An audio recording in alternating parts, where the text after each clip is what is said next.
دما خوش بيت برنامج دريدن دجالة كدن ام بهفرنا ميواني مايرو هالبستواني كرد جوان نبيه جوان نبي حطان هاسي پرتوکین هلبستان چاپ کرنه پرتوکای کم د 2006 ده بناوی سار وکتر سی درخستیه و پرتوکا دوان لچپی خلماشی 2010 ده درکتیه پرتوکا سسیان جیوکا گلیه گوتنه کجه د 2014 ده درکتیه هلبستین ده پرتوکی بگشتی لسر بویرین وان 4 یانجی 5 سالین داویه یگو لسوريا بقشتي والروجاواي كردستان بتايبتي تقومن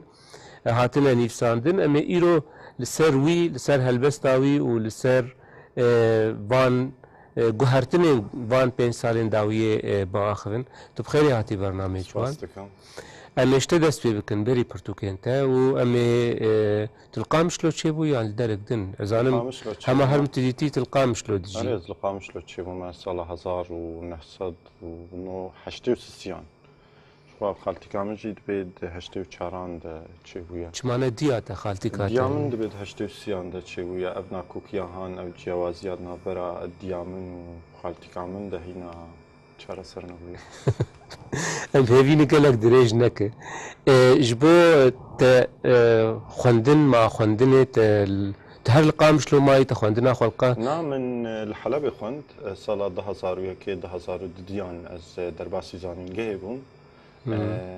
beşê mafnasiyê zangoya mafnasiyê sala 2007 min xwendina xwe ya mafnasiyê bi dawî kir. Yani her çendî demeke dirêj ez tenas jî dikim lê hema ez ê çend pirsê din jî derbarê jînengariya te dibikim. Hema dema destpêkê yani got helbesê te xwendin bi Kurdî bû. Bereva jî gelek kesên got wekî din got bi Erebî dest pê dikin dûretên Kurdî yan jî bereva jî wê lê her gav yani ew serdestiya zimanê Erebî di serboraya wan ên nîvsandinê de tim yani berbiçav bû. Ji bo te min helbestê te bi Erebî nexwendin ya te bi Kurdî dest pê kir? Na min bi Kurdî dest pê kir ji xwe çima min bi Kurdî jî dest pê kir wisa ji xwe berçê bû. Biryar jî bûyê tin nebû ji nişka ve min dît ku ez ji helbestê hez dikim ji zimanê Kurdî hez dikim min dest bi nîvsandinê kir bi zimanê Kurdî wê demê jî ez bi temenê xwe pir biçûk bûm. Min bîra wan nêzîkî 12-13 salan di wê demê de min bîra wan tiştê mezin jî nedibir ew armancên mezin jî wisa bala min tin nebûn. Min strana guhdarî dikir ez hest bûm ew gotinên di strana de helbestên herî xweşikin jî. Min jî hewl da ez tiştin wisa binivîsim ew gotinên biyan di zimanê Kurdî de got di civakê de bi kar nayîn diyarî bûn ji bo min ji stranan. Gotinên yekem bûnê got ez fêr bûm wan di asta fermî de ji bo nîvsandinê me ew gotin gelekî bi kar danîn. Tu çawa bi ser tîpên Kurdî vebû tu çawa hîn bû? Li paş wê dema ez ketim warê nîvsandinê de û cîranê me û malbata me ji mir gotin te helbest vanî ew çaxê xalê min reviya Almanya pirtûkxaneyê xwe li paş xwe heşt. Gelek pirtûk jî pirtûkxaneya wî de hebûn bi zimanê Kurdî. Reviya yani îro hema tu behsa xaltîka xwe û xalê xwe dikevî? Xalê me sedemên siyasî ev mijarên siyasî biryarek wînê taybet hebû karê siyasî dikir rejîmê jî hewl da wî bigire. Lewra ew hevalê xwe û hevalên xwe yên partiyê hemî reviyan Ewropa pirtûkxaneya xwe li paş xwe hişt min jî pirtûkxaneya wî ji xwe re bir sedî sed kêf hate ji wê reva wî hatî ji ber got pirtûk hemişter hiştin û çû. Gelek caran jî ez diaxivim got pirtûkên yekem yê got min bi zimanê Kurdî xwendin ji pirtûkxaneya xalê min bûn. Xalê min bûn pirtûka Seydayê Cegerxwîn Kîme ez di nav wan pirtûkan de hebû pirtûkek Şêrgobekes hebû. Bergeran di zimanê Erebî. Ji xwe dema min ew pirtûk xwendim got çî navê helbest wisa bêjî. Destek ne hevkêş bû wisa azad bû serbest bû. Min nedipejirand got helbest wisa azad were nîvsandin. Ji bo min pirtûkên Şêrgobekes danîn aliyekî min nexwendin. Di bala te digot helbest yani ew helbesta kêşsaz a agot di strana tenê de bi kar tê. پاشێ مدی تدی ڕۆژان رە ساڵان رە مرۆڤ ئیدی نەرینە نوێیە تایبەت بووی چێت بێت باش نەرینە گونجی تایبەت چێ بوو ئەو نەرینجی هەر ساڵێکە تێگوهرت Tu pir qala strana û telkê guhdarî dikir û çi stran bûne? پڕ مجێ حەز دکرد پڕ جوان حاج و حەز دکرد گوتنên nû jî didan min bêhtirî wê jî piraniya helbestanên Kurd yê wê demê wan diriya helbestên stranên ciwan haca re nas kir carê bekera bû sîdî tune bû min bekera din hêrî got ev helbest a cegerxwîne ev a Sebrî Votaniye ev a Ahmed Arîf e Ahmed Arîf jî diriya cegerxwîn re diriya ciwan haca re nas kir baş el pirtûkê wan geriyam ji xwe vê dawiya internet jî derket derfetek baş bû pêş min çawa ji yanî wê baweriya hanê got helbest ew helbest ya got kêşesaz hat ber bi helbesta nûjen ve ne tenê hat wek bawerî lê wek nîvsandin jî te hat ew helbest bixwaye nîvisand erê paşê min çi hişt got ev guhertin û lopter şê guhertin hevalê min sedem bûn paşê min li hevalê xwe guhdarî kiriyên got ev helbesta azad dinivîsandin ev helbesta bexşane min dît tiştin pir xweşik didin min riya wan şofand min hewl da ez nêzîkî wan bim wan bandor li me kir ez hêdî hêdî ber bi azadiya helbestê de çûm karî bû ez xwe tê de bibînim wê karî bû bandorê li me bike di encamê de min dît got ez wê karin em li hev bikin ew dijminatiya got min jê re dikir ew şerê got min dikir min dît ez ne li ser heqiyê me min xwest bajarvanî bim lêborîna xwe jê bixwazim wek jêder êl berdestê te yê got te dixwendin ji bo got te helbestê binîvsîne yani tenê helbest bûn ya bêtir cireyê din jî yên wêjeyê bala te dikişandin û li berdestê pir te hebûn taybetî ji pirtûkxaneya xalê min pir pirtûkên wêjeya sosyalîzmê ya îştirakî gelek hebûn ê Rûsyayê daret teqedum gelek min demek gelekî dirêj jî li xwendina wan xist ew wek kêfesa çawa me pola av da wek wê romanê ez bawerim wêm gelek tiştên di cihê wê xwendibana zaroktiya xwe de min demeke dirêj lê xist romanên Dostoyevskî gelek xweş bûn bi min gelekî me ew pirtûk xwendin paşê min nas kir got hinek gelên din hene ji pêvî ereban ji pêvî Sovyatan wêjeyê dinivîsin min berê xwe da wan min ji wan hez kir bêhtir ji wêjeya Sovyatê û bêhtir ji wêjeya Erebî dema yani hetanî got tu li Qamişlo bûyî jiyan jî heta Bekilorya wiha dikarî wek qonaxekê yani çûna zanîngehê we dikarî wek qonaxekê jiyana xwe bihesibî merov bêje wiha mesela tu li Qamişlo çêbûyî tu lê mezin bûyî hetanî got giha emrekî ew qonaxek û derketina te yî ji wê derê çûna ber bi zanîngehê vî jî qonaxek din ya ji bo te newlo bû tenê yani zanîngeh wek berdewamiyekê bû ji qonaxa vê derê berdewamiyek bû min dixwest ez herim beşê rojnamegeriyê bixwînim rojnamegerî ji mir derneket mafnasî ji mir derket malê guhere mafnasiyê dixwestin ez bibim dadwer ez çûm ne ji bo ez bibim dadwer min dixwest ez herim zanîngehê li wê derê ez azadiya xwe bistînim keçika nas bikim weke got min televîzyonê de dît ez çûm û bêhtir kesayetî çi li Qamişlo jî hebûn erê lê nebûye azadiya gotijekê re bêje merheba ez karim te nas bikim ez û te em herin qehwê bi hev re vexwin tiştê got televîzyonê de çê dibê ji xwe paşê min dît got televîzyonê gelekî derewlmet kirin zanîngeh newlo bû em li kolanê man cihekî razanê tune bû li zanîngehê û ez li zanîngehê bêhtirim karî bû ez cixara vexwim bêgo ew mal ser serê min bin tu ne biçûkê birayî yan belê ez biçûkê bira bû ji bo wilo helwestek minî taybet li malê hebû ez dijî veqas tişta bûm li hemberî malê te dixwest cixara vexû nedeştin na ez dijî wa bûm got cixara vexwin lê min dixwest ez cixara vexwin ev nakokiya her kesî got xwe berpirsiyar dibînî çûna zanîngehê ev derfeta han hemî da min û danûstandina li gel hevalan jî êdî kesayetiyek minî taybet jî bû qonaxa sereke bi azadiya min re dest pê kir li zanîngehê her wiha min xwendinek nas kir ji derveyî xwendina rêbazên dibistanê û zanîngehê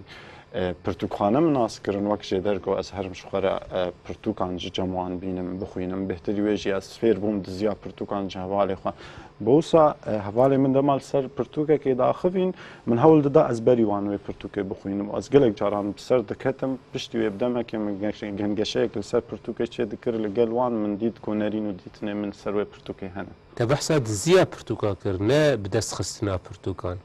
اره وصا هنا كافجا شخورا او دكرن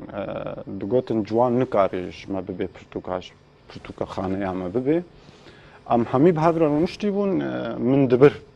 ها لبر چاوي وانجي ند ديتن من دبر باش برسكرج بو شاش نه فهم كرن ما برا شاش فهم بر راس فهم كرن ام دكهشتن دفي داري من برتوكا دداي دا برتوكا دداي دا متقوفاي كرمكا بس اسكارم دما بخوازم ببي دكانيان شخص لافي مش بوان هوالي ما هنا متربيت يوان كريا بله هنا كي دما يعني او جهرتن ايجو بتر تشيكرن او دما زانينجه ولو دي درباري يعني دواري نفساندنا هالبستي ده و اف دما جو دركت وشاغت زانينجه خلاص كربو يا هينت ناوي دمي از خندواني زانينجه هم جبرجو الزانينجه جي تكليك تي زندي لجل كسن تمني تدهيا تزاني او كس تشاوا درامن او تزانن تشاوا درامي لورا افبرتوك برحكيني بساند رحكي نزيكي مهميان لدهمان دمي دجي جلكي تشتكي تايبت بو بمن جلك جوانجي هبون لزانينجه جبروان سدمان برتوك عمنيه كم باش بالسركت باش هات فروتن باش هوالی من جه حس کرن بهتر جی پرتوکا دوان گومن خوندن بداوی کربو از کتم روشا کار دا ایدی او در فتح نما گو پرتوکا من و پرتوکا یکم روشک خوش جیره وره پیشکش کرن انا از خوازم شرط و مرجن چاپ کرنا وی پرتوکای بپرسم جبو گو دورا ام بدن برهف يعني گو اف پرتوکجی مثلا 2014 ده درکتی ولو جدایی نافبرا چاپ کرنا وان هر دو پرتوکان ده یعنی گو یک بری 2011 یک پشتی ویه چی بود کاره هنکی برانبریه کجمار چی؟ ها تشتك خوش چی بود اما پرتوکای کم ما چاپ کر ام چون وزارت راگهاندنی یه وشانگر چو منوی مهب ناس کر چوش مرا ریکفتنا چاپ کرنی آنی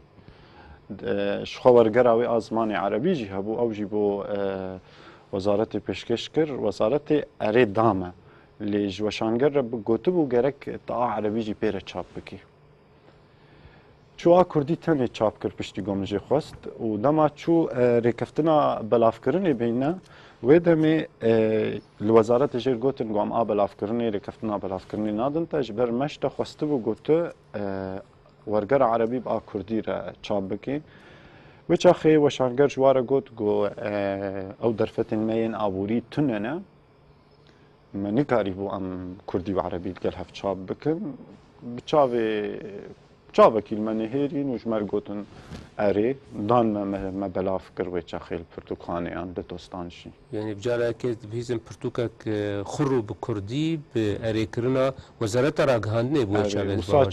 چاپ تشتك بالكش هي دما ما تشو اف برتوك في برتوك چاپ بكن از بدست خوشم شامي 2010 بو 2010 از بدست خوشم شامي از درواسی وزارت بوم دیسا ورگراوی دستی میده و من جی وزارت رو گوت مگو اف برتوک از دخوازم چاپ بکم گر اون ریکفتنی بدن من با ورگراوی عربی جی جمره گوتن ام نکارن ورگر ریکفتنی بدن تا و مرجک مهیا دویت عربی با کردی را چاپ بکی جبر بری تا به چند سالان کسک هات گو ام دخوازم و سال بکن و چو کردی تاني الباش ما تشاف كر نزاني بو او كس نزاني بو او كس ازم شخوي تشاخ مجوار قوت مغازب كردي تاني تشاب بكم وقن قشي قد نابود واد دشيبو تبيرام مجوار قو ماج مجري هاتمه اب قوتن تبيرام من وانجي قوتن شمر قوتن داويه دام بهبره كنيان واز دركت و دمات ما قوت پرتوکا کم بده همبر یا وکا گله که گو تنکوجه گو ده روشک دن ده هات بو چاپ کرن چه خاله نولو بالا تا دکشینن ده مسئله ده هنه هەرچەندێ ئەv مەسەلەیە کورۆ پشکی تایبەتژی لە یا باشتر مەرۆ li çepê xilmaşiyê û vê pirtûkê bide berhevdû. Yani çi hat guhertin di mesela çapkirina pirtûka Kurdî de. Mijara çapkirinê de. Di mijara çapkirinê de rehetî yan zehmetiyên wê de. Na ev pirtûk wek me got hinekî bi azadî hat Erê çapkirin. eser vê û vê dibêjim. Ev pirtûk min bobelatek li paş vê dît ta got min çap kir. Ez neçar bûm got mevna mişand ji dostekî xwe re slavê min ji bo wî hene. Ew dostê min Di navan nabêj tu silava ji war tişînin. ew hep nas dikin tiştek nav me deyî. Baş. Min jê re şand ji min re bi dizî çap kir li derekî. Ji ber tedî vê carê ji me nivîsandin got gerek wan a Kurdî û Erebî bi gel hev çap bikin. Ez neçar bûm got ez bi dizî çap bikim. Hevalê min ji min re çap kirin û danîn Şamê. Ez çûm Şamê dema min wergirt min nemazanî wes çi bikim jê wê şevê li Şamê ji bi ku de birevim. Ez gelekî diriyeke teng re derbas dibûm. Ev pirtûk wisa li ber sînga min û ez dikim bikevim ez nemazanim çawa bikim. Kesekî tirimbêj jî li min et sekinî. Ez neçar bûm got ez têxim ewa zibalê de li wê derê. Xistûr de kartona pirtûkan û ez çûm li tirimbêlekî geriyam. Tirimbêlek dît û min jê xwest me got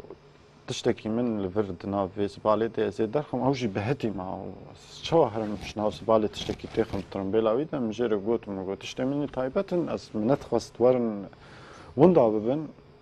min derxist û min perin zêde danê de ji mir giyandin taxekê ji taxê Şamê. Lê ez ê çawa bînim qamişlo. Wê li gerracê bi min re bigirin, wê birê de bigirin. Ez neçar bûm wê li Şamê bihêlim. Nêzîkî sê mehal Şamê ma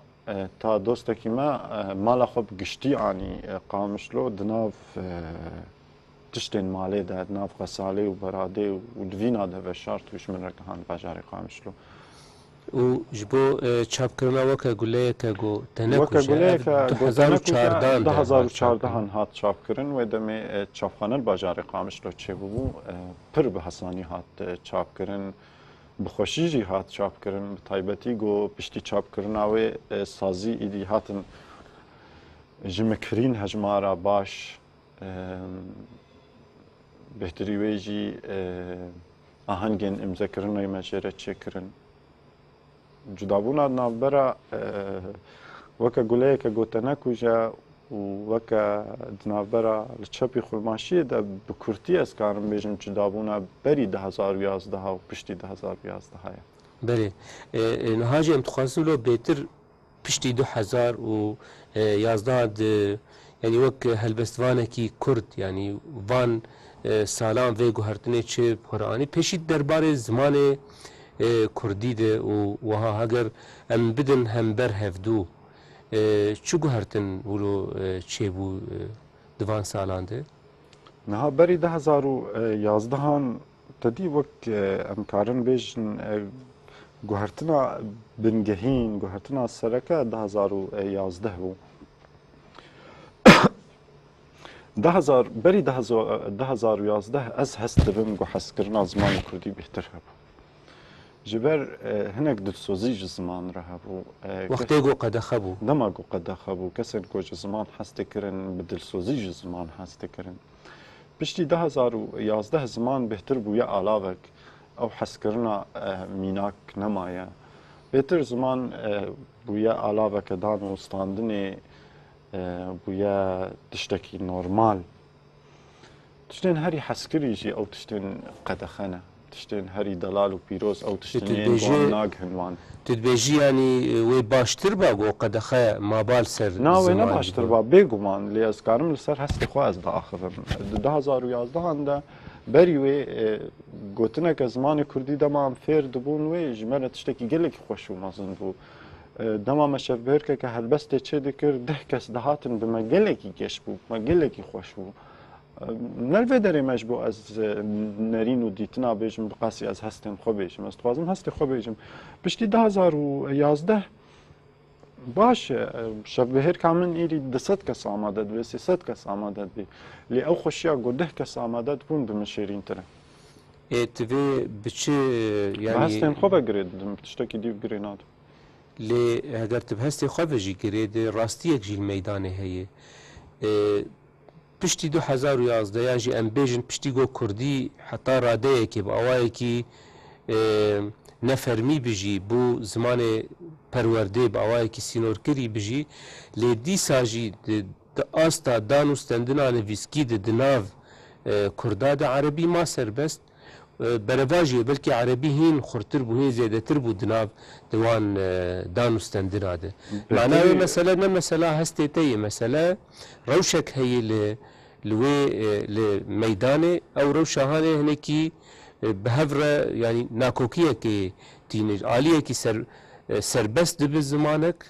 لآلية دن خلكين قوبوي زماني دا اخفن بيتر زمانه اي سردست يعني اي از سر نویسکی دبیجم بکارتینه نها بهتری ویجی بری 2011 ساله لباجار قامش لو بدهان پرتوک به زمان کردی دهاتن چاپ کرن پشتی 2011 که ام بهش میرن به چند پرتوک به زمان کردی درکتنه مجار نمجارا آزادیه مجار نمجارا درفت ابقاسی مجارا حس کرنه نما مروف جتشتکی حس دکه مروف ده پیوی تشتی لی ده 2011 تان ها هجمارا پرتوکین درکتی به زمان کردی سر دستان تین هجمارتن بری 2011 نا نو صابو بدهان پرتوک دردکتن بدهان سمینر لسر زمان شد بون بدهان شفبهر کن هلبستان و ین گنگشه ین هف پیوینه هبون باشش بيفي مثلا هستان يعني ام بيجن بيفي مثلا هستان تو بحثا هجماري دكت بحثا راستيه كيدكت بحثا روشه كيدكت جوبر بالشعبه شيروفيا تجوي روشير تشي يعني تشما روشك بفيرنجي هاتا هول تجريد دب بنحس كرني وب بنحس كرنا خلتي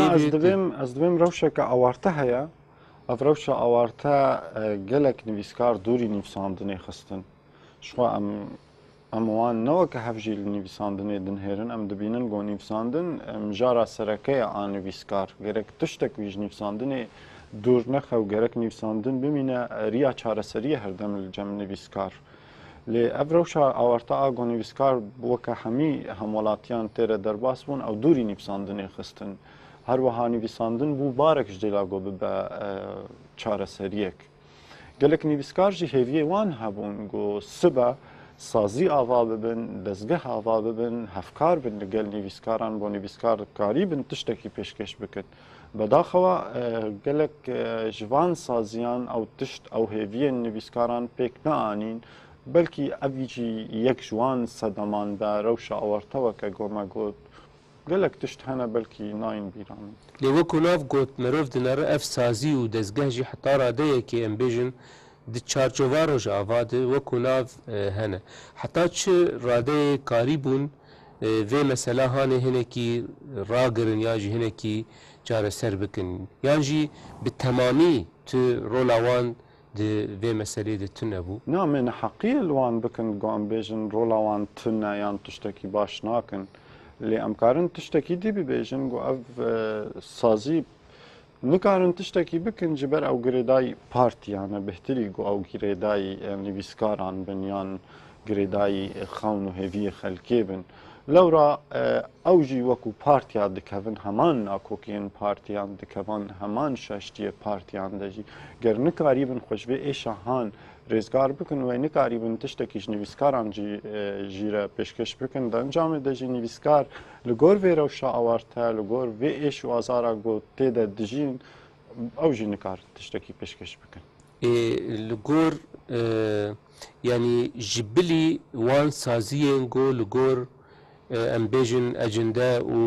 و دستلات داريا بارتيان و رخصتين سياسيتين آفاكرن جدر بيوي چل ميدان تيديتن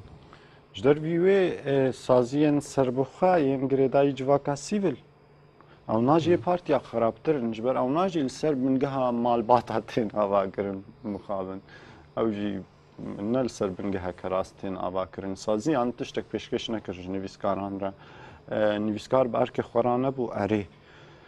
لی سدمین و ایشا نویسکاران سدمین گو نویسکار نکاری بون به کار خورا ببین جی گلکن یک جوان اف تشتی گو من گوت و بلکی گلک سدمین دنجی هبن از بخوان نزان يعني دماغو مرو في برسي بحثا في مسألة دبت تم أو يعني حردو آليتين بيرا مرو يعني تم سوجداري يكم أو آلية سياسي ديتن و آلية دن تم تيج بير كرن وها هجر أم بيجن آليين سياسي يعني أم سوجدارية حمي أم بابن ويالي أم بيجن وانج بير بكن أم بيجن أم وان تنب حسبين وها آلية دن چه تیدی؟ کین آلیه دن؟ آلیه دن اف نویسکار بخواه ما نویسکار کسی دنش دروی یعنی جواکک ساخ همو نه سیاسین و همو جی نه اندام پارتیین سیاسی نویسکار کاری چه بکش پیوی گو بنویسی؟ چطوری نکاره بکه بهتری گو بنویسی؟ ده نویسکار جی کارن بین جب هف کارن گروپا که شکن و گروپا و هالی و پارتیک دست خداین السر و نه تا گوت و چی بکن و کاربن مثلا بشکی با آوایی سینور کری بجی لی بشکیش وی مسئله چاره سر بکن گوده حبل هدو بکن اوه مجار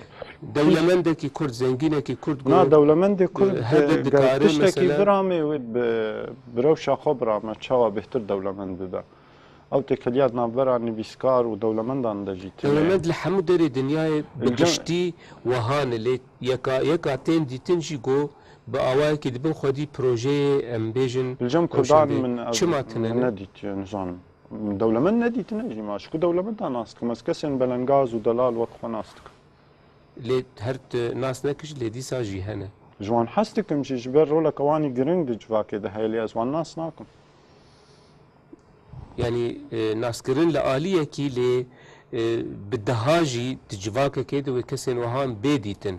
لي دماغو تو يك بروجي گول سر دستي وان كسان ني پیشکش کرن دجواكا ساغ دي يعني ولو في برسي مرور چيت كي چما قالو يعني دهلگو مرور للسدم السبب بگاره دبگو نویسکار نکاری به تشتکی پیشکش بکه جوان را دبگو نویسکار نکاری به آرمان جوان پیک بینه آرمان جوان جیاواز جا آرمان جن نویسکارا هبن دبا اوجی راست دبا لی او روشا گول اوروپای چه دبا الولاتا کی دن چه دبا دلجم کردان چه نابه لهمی ولاتن دنیای تشتن خوشک چه دبن وقتا گوت دلجم کردان چه نابن شو اوه پرسکریک شما دلجم کردان چه نابن چما هلبستوانک نکاری با آزادی با آخوه الجم کردان کاری گازنی خوب بکه او دبی جه رخنه جه گنگشه کسک نابجه گو آف مروی هان آزاد دنرین و هستین خوده دربرین خوده کرد روشه که جیاوازن شخواه ده همان دمه ده اف جیاوازی آوان جی تشتی هری خوشه که لجموان تکچونا نویسکار کرد جی گلک ببویا صدمک گو نویساندنه که خوشکتر پیشکش بکرانه لی تکچونا نویسکار کرد هم وک گیان هم وک مروف جی در ارمان جوان بویرانده در ارمان جوان روژانده بو صدمه گو نویسکار کرد راوسته و نما کاری به تشتکی پیشکش بگه او تکچون گرک ببویا بهتر نویسکار کرد به صدم آوان تشتک بنویسانده او تکچون بنویسانده او شکستن هندری خود بنویسانده و پارو بکره بخوی نرین خوره يعني از تشتكي تينك هشتم تجعالية كي بحثا جواكا كي دكو جوجل كي جواكا كرتي و دفي كسي خواه دقري و ناهل ديتني خواه بأواي كي آزاد ببيجي و جعالية كي دجيت وي تدبيش خواه كسي تشتي خوشك دوي تشتي خوشك يه وان يه كردان اوه نه نوصاد بيجم چاوا دکاره مثلا بتشتكي خوش مثلا نه پجراندنا رخنکرنه ام بیجن چاوا دکاره بتشتكي خوشک هذا ما خمو سانه قلت اللي بيرنجي مروف كاري مجار تيجي هشتم بقوله هجر من شاش كهاند بيتا اللي مجار بيا وايجي خوش دبا انها نيفسكارك راستي بسغريكا كيتا او پرسگریک بخواد تشتکی نخوشه لی نفساندنا پرسگریک بخواد تشتکی خوشه استخوازم ببیجم نها از راستی ایشه کتیم ایش بخواه نخوشه لی از چوا طولا خواه الگرمج ایشه بنفساندنا ایشه سرکفتنا لسر بویری جی سرکفتنا لسر ایشه جی نفساندنا ایشه تێگەشتا من وسایش نویساندنێرە yani em divê du tiştaj nav hevdû derxin yek jê nivîsandin wek karekî take kesane karekî ferdî wiha ew yani tiştekî din ana mijara me heta niha me behsa nivîskariyê nivîsandinê wek karekî giştî wek yani mijûlbûna bi vê bi meseleyên giştî em dikin ji ber vê ve em behsa karê hevbeş dikin ê zêdî kesekî yani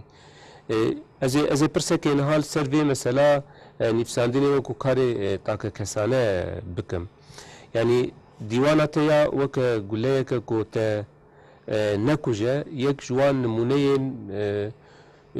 li gor xwendina min serkeftiye yani ji duwarê nivîsandina van êşê mezin bi gotinin yan jî bi hevokin kin yan jî bi dîmenin xweşik yan jî guherandina nexweşikbûnê ber bi xweşikbûnê yani pêşkêşkirina wê wek helbestekê wiha di tecrüba rojava de heta çira de mesela ne ez de ser helbestê tenê dibêjim nivîskariya Kurdî dikarî bû got vê tecrübeya hanê li ser pela bi awayekî bi peyvan bi hevokan raxîne heta niha hewldanên got vê derbarê de bûne got dîwana te jî yek ji wan e nirxandina te jê re çawa ye Niha ji xwe yek ji rexneyan jî golnivîskarê Kurd tê kirin got ev 4 salên cengê 5 salên cengê derfeta herî vekirî bû got nivîskar karî be vê cengehan belge bike nivîsandinê karî be kêlîkên vê cengeyên awarte belge bike wekû nameyekê ev bû rola nivîskar hema bi kêmayî li gor nerîna min ji xwe heger rexneyek hebe li ser me çima me nikarîbû em cenga xwe binivîsin em rojên xwe binivîsin em êşa xwe binivîsin û êşa xwe di encamê de bigihînin kesin din em rihê xwe binivîsin em wê kêlîka xwe a mirovane binivîsin divir de em bi ser neketin me nikarîbû em kêlîka cengê binivîsin nerînek min jî heye girêdayî bi heman mijarê ve Goceng derfeta nivîsandinê a herî firih e û derfeta afrêneriyê a herî firih e ji ber bûyerên ku di cengê de dibin bûyerên nivîsandinê ne bûyerên sînemayê ne yên şanoyê ne her wiha tablo ne mirovê afrêner dikare van kêlîka bigire û dikare van kêlîkan diyarî kesên din bike diyarî xwênerê xwe bike va kêlîkê hewqasî hişk hewqasî bi hesret jî xweşikbûna wan bigire û binivîse Kurdan ev projeya han negirt ev kêlîka awarte negirtin ji xwe afirandin jî di encamê de girtine girtina wê kêlîkiye nivîsandina wê kêlîkiye me hewl da em binivîsin me helbesta berxwedanê nivîsand lê me ew helbesta cengê nenivîsand ew helbesta got hemî kesan e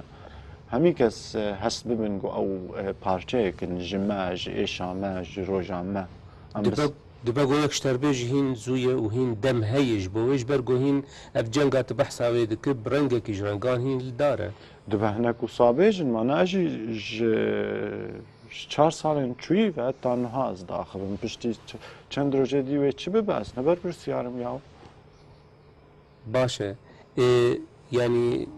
em bêjin ne tu tenê nifşê we cudayiya got we ji nifşê berî we hinekî vedqetîn e nexwasim got hûn bûn çavdêr yan jî şahidên qonaxeke ez bawer dikim heta radeyeke mezin dîrokî gelek giring e yani got divan 4-5 salê dawiyê de qewimîn wan cudayiya bi xetên qalin dibêjî di navbera xwe de hûn xwedîşansin gelo bêtir ji wan yan jî hûn yani qedera we jiya wan reştirê ya tu vê meselê çawa dibînî Xwedê em her du jî bêşansin ger niha yê me em gehiştin van çend salên dawiyê got êdî me karîbû bi azadî pirtûka xwe çap bikin lê dema berê jî Celadet Bedirxan pirtûka Cegerxwîn çap dikir lê niha nivîskarê Kurd ji nivîskarê Kurd re çap nake nivîskarê Kurd bi giştî bêşand salê heger carna hinek ronî hebe ew ronî li wan tê belavkirin herekî hinek ji şans deriyek ji deriyan li ber wî vedibe درفتا خوا پیشیا خوا دبینا لی بگشتی گلکی هشکا گمروف نویسکارکی کرد و گلکی گرانه و گلکی خوشه جید همان دمید لتنا حسبي ناف شانسا كمثلا جو بفي رنجي جو نزيكي خوناي يعني جو قد خكرنا يعني حتى بري بين سالا ام بيجن دركتنا انجام قربانا يعني انجام قربانيانا انجام خوينا الشهيدانا نشنسه انجام براي منا يل البري الشر انجام براي تي يل البري الشر انجام خوينا شهيدانا نشنسه بس يعني اف انجام هاني دما قلت وكو هالبستوانكي مثلا جوان قلت دمد السيرفي اخيد دما قوماندنا فان بويرين ديروكي دجي قدناف دستي تدنا اف بوير حمولو يعني ما بس تامنج الشانس بونش اول الشانس بوني شو مشي قلت اذا مشي يعني خواست دسبيكت از السيرفي اخذيم قو هالبستواني قد جنجيد دجي بقاسي قروشك نخش دجي بقاسي قروشك بإيش وحسرت دجي حقاسي جي أو هالبستوان أو نيفيسكار بالشنسة قد جنجيد دجي بالشنسة قو أو ديمنا جنجيد بينا بو بنجيسة بالشنسة قو أو ديمنا جنجيد دجي بو بوي ديماني هست ببا وي ديماني كاريبا وي ديماني بكا هالبستك يعني در الشنس از مناك كشتر بيجم مثلا از من دبستان السرطائي آقو متى دخند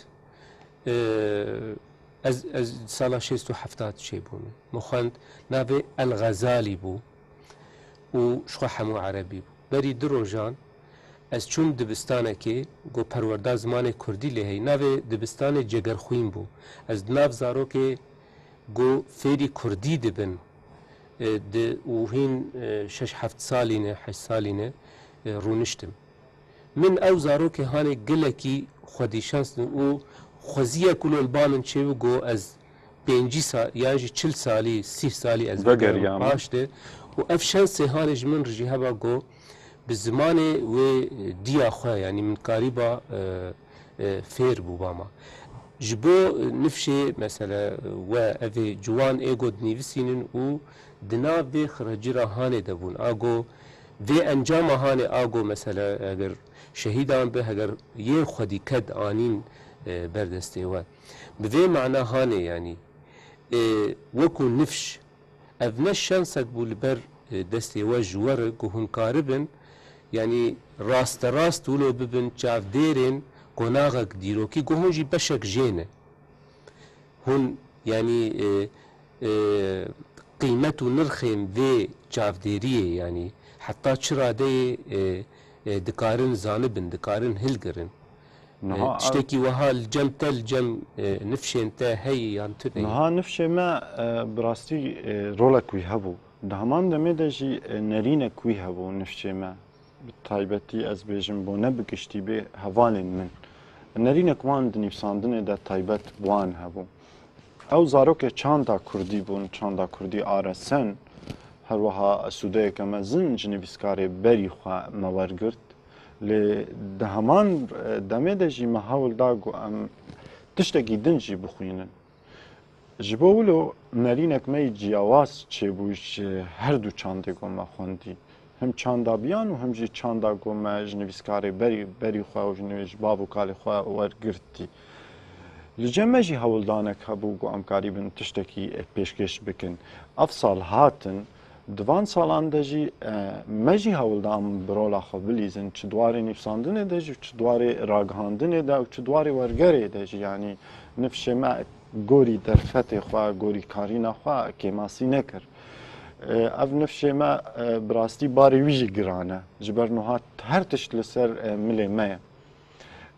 وقت دبیجی جی بلکی هنک شانس مجی هبی گو اف درفتهان لپیش ما وبو بهترم قریبن کار بکن لی راستن ها آزادی هیا ام دکارن بنویسن ایدی از نه چارم پرتوکا کردیت باش لخود بشیرم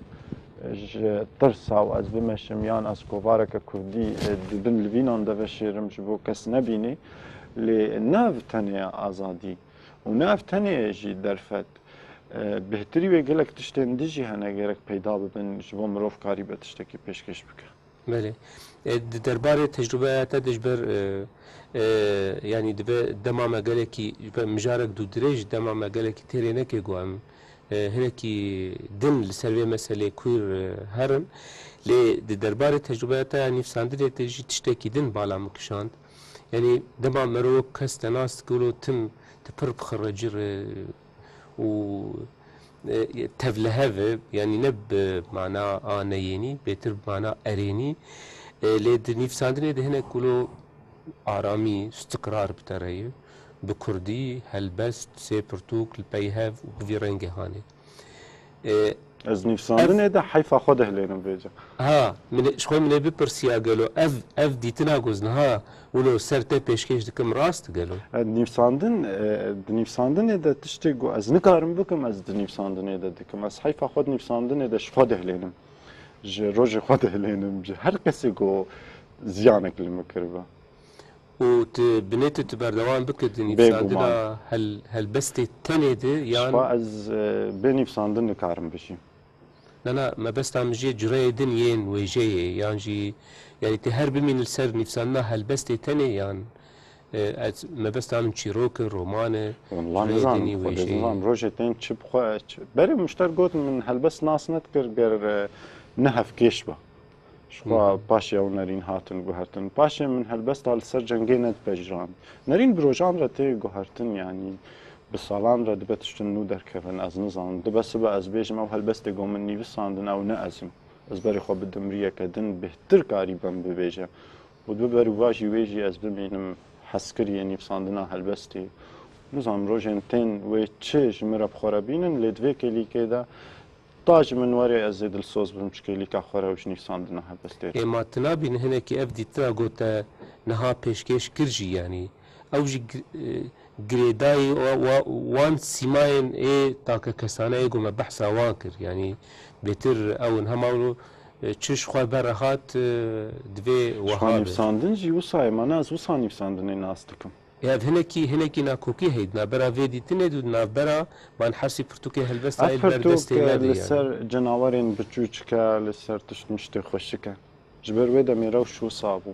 قبل لسر بايا لسر دارانه لسر حسكرنيه جبر ازوي دمي وصاد جيم قبل لسر جنگيه لسر بومبا بارانيه لسر باكروانه من خواست هردم ازو نيفساندني بهفره بن هردم از حيفا خوا جوان تشتان هلينم بنيفساندني ج خوشكبونا جو نگهشت ميدا ج برينا جو از ايشاندم نيفساندن كاري روجانه الجمن روجا من چاوا جي جانا من جيوسايا و نيفساندنا من جيوسايا از پرسا خوي بري آداوي بكم دوی دما داوی دولو او پیلک مزنج کوچبریه ولو چیبو وها هناكي بالكيش بو هالوستاته يعني ماني مانا لقامشلو لسر خاكا خو وها تتكليا في هالوستي بفانتشتي تاغوتن رهي بيغو مان نيفساندن يك جسده من سركه گود هلا از بخوره از دخوازم بنویسم نيفساندن جي من بكو ده ببيازي بيره بچم شخو نيفساندن تنها الورهشتم و پرتوكا چاران وي چه به هيفيتكم لسر حسكرني بي ولو بهجمار مروف ببيجه چل هلبستين حسكرني وي باش نزيك دور هيفيا انا مگو دركتنا وي نزيك دور نيفساندن اوي هنا هيفيا ها يعني مقوت از هيفيتكم جو اسكاري بم هلبستن حسكرني وك حسكرني تنك بنبيسم لهمي جهان جي وصاد و دما جنگ بداوي دوا هلبسوان دست بحسكرني تكن جبو يعني حسكرني الجفاكي فكرين انا جبو هيفي برنامج خو بداوي بينن گلك سپاس بو هاتنا تا برنامج جوان نبي هلبسباني كرد يه خوشك سپاس بو هاتنا تا و سپاس جبو جي تماشاوان هجا حتى برنامج كدن هم من خير وخوشيه ده بخاطري